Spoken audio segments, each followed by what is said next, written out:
Our next guest has spent most of his life working to change perceptions of disfigurement. Well, now Adam Pearson is continuing to do just that as he stars in his second big screen role, Chained for Life, and he joins us now, and it's lovely to see you again. Thank you for coming in. Good to be back. So you did The Ugly Face of Prejudice on Channel 4 in 2011. You were with Scarlett Johansson in Under the Skin in 2013, and the idea was always that you wanted to change the stigma, change the perception. So since doing that, and I know that it was the Scarlett Johansson movie that got you this one, more or less. Have you noticed a difference? Are we getting any better? I think we are, and I think we're more willing to have these kind of conversations now. Because with any conversation, particularly in kind of the social media heavy landscape we live in, it's just people, it can degenerate into people from both sides yelling at each other in 280 characters or less. Yeah. And I think that kind of atmosphere is slowly, very slowly, kind of diluting, and people are more willing to engage now. And whilst I don't take full credit for it, I think it's an exciting place to be in at the moment. Yeah, lots of changes ahead. The movie that you're here to talk about today, Chained for Life, it's an art house film, and it sort of centres around Mabel and fellow actor Rosenthal. The director Aaron Schoenberg himself was born with a kind of bilateral cleft lip and palate.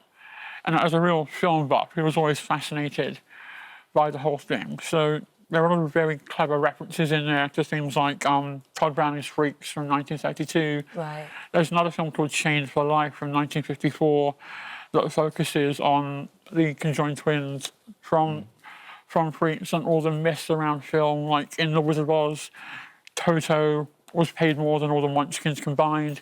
Those kind of stories that you hear from both on and off set. It approaches those in a way that can be kind of discussed, but it's not in a very judgmental way. I think when you have these conversations, you keep it light-hearted and conversational, and that's what the film looks to do. And with this film, there's always scenes where you think you're watching the movie within a movie, then it turns out you're not, and vice versa. It's all very, very cleverly done. So, obviously, you know, another step forward for you because it's got the Glasgow Film Festival tomorrow. I think it's a question and answer session afterwards, released nationally later on this year. So another movie, another step forward.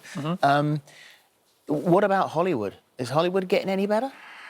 Hollywood is a very different story, and there's this debate that still rages on.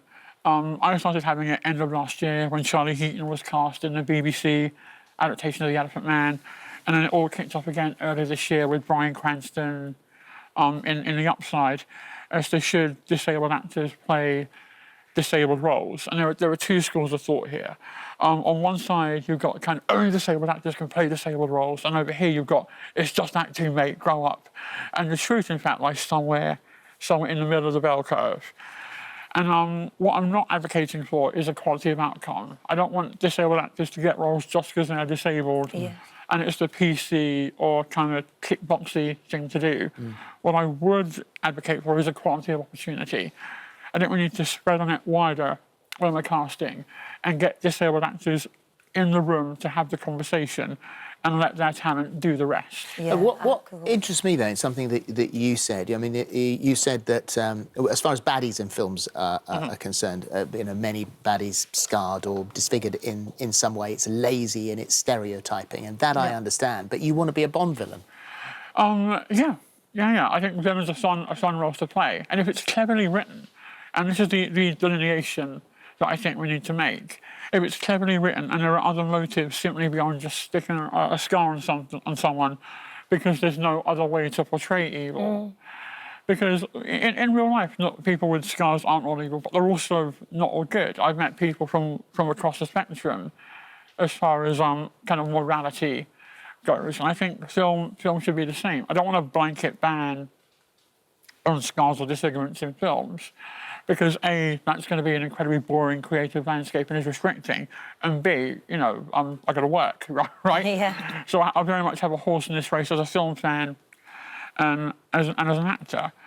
But I think villain roles are quite fun to play as an actor and a thespian. You get to turn up to work and be nasty to people and get paid paid to do it. A lot of actors say the same thing. Yeah.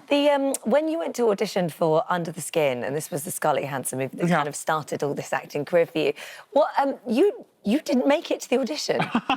What happened? So I was going to the audition, and I was working. The meeting was at the American Church, just bang opposite the office. And I got hit. I had to cross one road. I had to cross one road, and on that road, I got hit by a black cab and broke my leg. Oh my God! And properly broke it. Knee pointing one way, foot pointing the other way. Oh my God! And then at this point, adrenaline kicks in, and I call the director. I'm like, "Hey, funny story. I'm broken my leg. I'm under attack. I can see you. Start waving.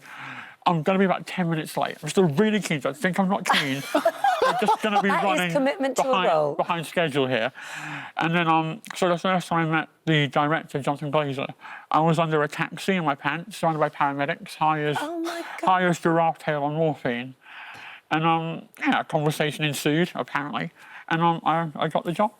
Wow. I mean, that's got to be the best audition story ever. Well, it's not like I've got a stunt double. And, you know, they say break a leg. And you did. And you did. I'm nothing if not a literalist.